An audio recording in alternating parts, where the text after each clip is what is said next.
Okay, scholars, I want to talk about Ezra and why I had to read this wacky book. It is sort of a wacky book. You get into it, and the chronology seems to be twisted, and many people have tried to interpret it in a number of ways.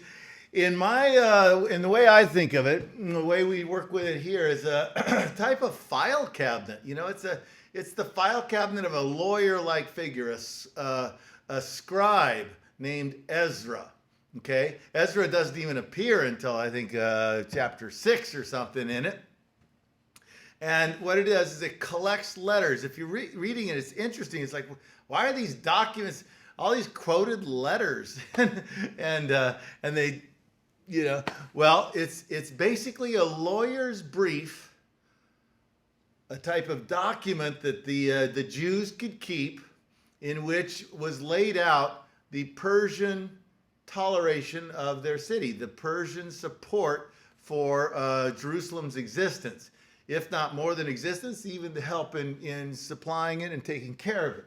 So it's an interesting, I'm not sure, I've never heard a sermon on Ezra. I mean, it's a pretty, boring book when it comes right down to it for sermons or spiritual development, but it's a great book if you want to see scribal culture going on. And especially this, I talked about with Daniel. It's this next stage past Daniel where we're not just educated, we're actually writing and archiving documents. All right. So Ezra is usually depicted in this kind of setting. We're never sure if this is actually Ezra, but it's this idea of a guy with his box of books, scrolls and stuff. So what's happening is that you have that period of Jewish prophets, a lot of, like if you read Isaiah, there's these commands, write this down. And we actually know the scribe of Baruch, there's Baruch, he's supposed to write stuff down. So we have this written culture developing. And it develops primarily in a time period which leads into and is going to be dominated by the Persian Empire. We talked about this last time. And under this Persian umbrella are going to be both the Greeks and the Jews. Okay, the Greeks and the Jews, these two relatively small ethnic groups which have an outsized influence on world history, not because they're super strong or militarily strong or even, it's because they write things down, and their scribal culture becomes very highly developed, especially in terms of multiple copies, multiple libraries, multiple readerships. And they have a concern for this. And the concern for Jerusalem is one of the things that pushes a scholarly scribal situation among the Jews. Okay? Now, we'll talk about the Greeks later, but I wanted to get you thinking about this. This is this notion of a scribal culture and the making of the Hebrew Bible. The Bible is this greatest document of the ancient world that comes down to us in terms of divine testimony, but aside from it being divine testimony, you have it as just this collection of writings from the ancient world that's been gathered together, and most of what we think of as the form of it in the collection of the books is Persian in its source.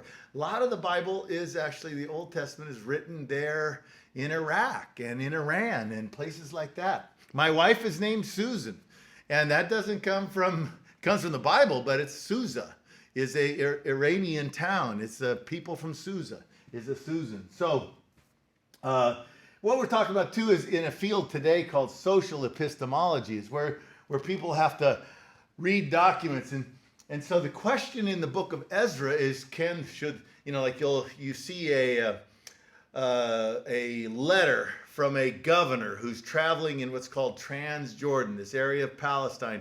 They see them building the walls of this siege city on a hill, and so the governor writes back to the whether it be Artaxerxes or Darius, saying, hey, should we allow this city to be rebuilt? And the governor will say, those Jews say that there's documents in, archives in Iran, in Iraq, which support their building this, that the Cyrus has actually written documents that wants to support the building of this. And so we need to let them do it. And so here's this distance type of communication. This is epistemology, is how we know things. How should we ever know that there's that Cyrus, who's dead, long dead, why did he or did he not want to take care of this group of Jews and help them rebuild their city? And so how do we know this? Well, we're going to have to trust these documents that get archived. And so Darius is in Ezra 5:17, one of my favorite verses in the Bible. It says, go to your archives, look in your archives. And Darius, here's Darius, very powerful figure, he's the most powerful man in the world, you could say. And the governor says, Darius, it's not what, Darius, he doesn't say, Darius, what do you want to do? He says, Darius, you should look in the archives to find out if this is actually true. So in a way, librarians and scholars and archivists have, in this situation, more power than Darius. Or at least they are the guiding power over Darius. See, this is good government. This is stability of government. This is what makes the Persians great. We recognize this as a type of law and order rather than sort of just caprice of a ruling person. And so there's a social epistemology going on here that's developing, which is going to lead to my field. Ezra is a type of historian, gathering documents, quoting letters. Of course, they're translated. Of course, they're edited. Very unlikely to be the exact wordings and stuff. But it's going to be a type of thing that we see as useful to us today. In the New Testament, you're going to have this development of the word faith. Greeks are going to actually develop the word faith. In Greek, it's pistis. And Aristotle is going to spend a lot of time talking about faith. And especially that faith is how we trust documents, how we trust what people tell us. How do we know history? How do we know about dead people and what they thought? How do we know about places far away? How do we know about events that happened in the past? Well, we have to trust information. And so this trusting of information generically gets categorized as faith. Faith becomes a bigger word. It's got a wild history, this word faith, but it's a faith. It's a pistis. And so you see aspects of this in Hebrews 11, okay? Now, faith is the confidence in what we hope for and the assurance for what we do not see. This assurance for what we do not see is definitely a Greek way of doing history. I am a historian. I am a man of faith by profession because history is a discipline of faith. We are developing assurance about what we do not see. I don't know I've never seen the Persian Empire, never been to Iraq, never met Cyrus, never Darius, but the assurance of what we do not see. So I can actually know things by faith. Actually, in truth, most everyone, scientists, all of us, know by faith way more than we know by experiment or mathematical proofs or anything like that. But let's just grant the rest of them their scientific stuff and focus that historians, we depend on believing information that comes to us. And that, by definition of the classical tradition and the Jewish Christian tradition, is faith. We have faith, okay? So what Ezra is doing is the book of Ezra is this document of faiths, all right? Is that there's a thing which the Jews say that Cyrus has given them the permission and the help and his promises help to rebuild Jerusalem, Second Temple. Okay, so we got to work with that, and they have been prepared by Moses. They are a written culture. We saw with Daniel and Nebuchadnezzar, the beginnings of written. Somehow the Persians, we don't know the whole Persian background, but this written culture is going to flourish under the Persians. And the Persians believe, like we saw in the book of Daniel, that if it gets written down, you got to handle it. You got to work with it.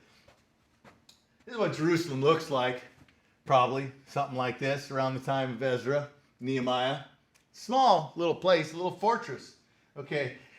And if you read the beginning of Ezra, Ezra 1 quotes the key document to the whole thing, which is Cyrus saying that the Jews can rebuild their temple. And that, Cyrus even saying, your God likes me. And the thing is that we have archaeological support for this kind of thing written by Cyrus. This is called the Cyrus Cylinder, in which it's very similar in content and purpose to that letter you read in chapter 1 of Ezra. It's where Cyrus is telling the people of Babylon that I'm going to let you keep your temples, and I'll even help you rebuild your temples and your culture and stuff like that. I am not going to destroy. I'm actually going to be your supporter. And this is what he also does to the Jews. Hey, if you want to go back, and if you would be happier going back to your town, feel free to go. Just don't rebel. Pay your taxes. Supply me soldiers when I want. And we'll have a good relationship. Okay? Happy relationship. And that's what's in that first chapter of Ezra. And it's a document that we apparently saved. Now, that document might have actually looked something like this and gone into archives something like this. But we have it in the textual form that was eventually put into the Bible. This, for those of us in San Diego, is sort of fun. When you go down to Balboa Park, this is the House of Iran. And right outside the House of Iran is a monument to the Cyrus Cylinder, because that Cyrus Cylinder is now declared by the United Nations, by all sorts of important, thinkers as the first great written document saying what we today would call human rights, human right to happiness. And it's sort of a stretch, but it is one of the first. It's a great document for showing how the Persians see themselves at the forefront of what eventually is going to be human rights. And if that's true of that, it's also true of Ezra 1, the letter in Ezra 1, because these are both documents where Cyrus is declaring basically that my goal is to make you happy, okay, so that you don't rebel, other things. There's practical considerations. But it does sort of recognize your right to be happy. That's a stretch, but it's what we're doing in this class. We're chasing back sort of nuggets of ideas into where do we first see that this might come. So that's what this is, the Cyrus Cylinder and Ezra 1.